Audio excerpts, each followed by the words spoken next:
आज मेरी तबीयत ठीक नहीं है, हम कल बात करेंगे। मैंने हाँ बोला और फोन रख के सो गया। रात के 2 बजे अचानक से मेरी आंख खुली। न जाने कैसे उसका नंबर मिला दिया। उसका नंबर दूसरी लाइन पर मसरूफ था। 5 मिनट बाद मुझे वापस कॉल आई। उसकी छोटी बहन बोली कि मोबाइल मेरे पास है और आप ही सो रही हैं। अगले दिन सुबह से शाम हो गई लेकिन उसने मुझसे रब्ता नहीं किया। मैंने दोबारा से कॉल की और देखा तो फिर से नंबर मसरूफ मिला आ रहा था। 1 मिनट बाद कॉल बैक आई और उसने मुझे कहा कि मैं कज़न से बात कर रही थी। मैं खामोशी से उसकी बात सुनता रहा और फिर कुछ वक्त तक हम दोनों खामोश रहे। फिर वो कहने लगी कि अगर ऐसे ही खामोश रहना है तो मुझे बता दो, मैं कॉल बंद कर दूं। मैंने मुस्कुरा कर कहा जैसे तुम्हें ठीक लगे। उसने कहा कि ओके, अब मुझे कॉल मत करना। बस ये कहकर उसने कॉल बंद कर दी।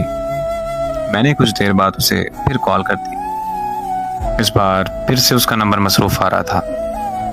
फिर उसने मेरी कॉल अटेंड की और वो बहुत खूब गुस्सा होने लग गई और मुझसे कहने लगी कि मेरी बात ध्यान से सुनो कि मैं अब तुमसे प्यार नहीं करती, मैं किसी और को पसंद करती हूँ।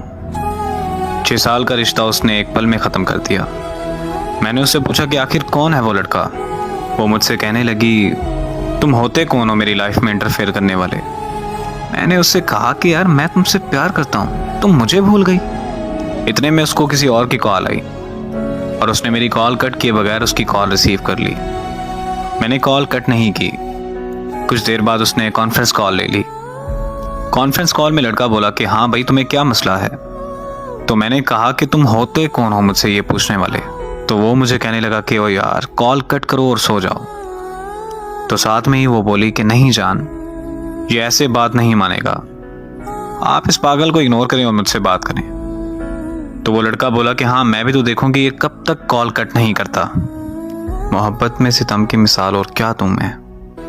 मैंने अपने महबूब को किसी और के साथ रोमांस करते देखा है। वो वक्त गुजरता गया और मैंने बहुत मुश्किल से खुद को संभाला। 3 साल बाद मुझे एक रॉन्ग नंबर से कॉल आई। मैं कॉल अटेंड करते ही उसकी आवाज़ पहचान गया। वो बोली कि कैसे हो तुम।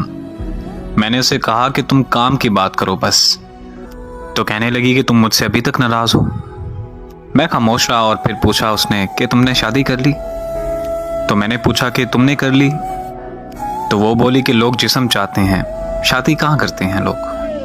बात यह है कि जिससे आप मोहब्बत करते हैं उससे कभी मोहब्बत ख़त्म नहीं होती, लेकिन इस तरह करने से आपकी ज़िंदगी में उस शख्स का वजूद चला जाता है।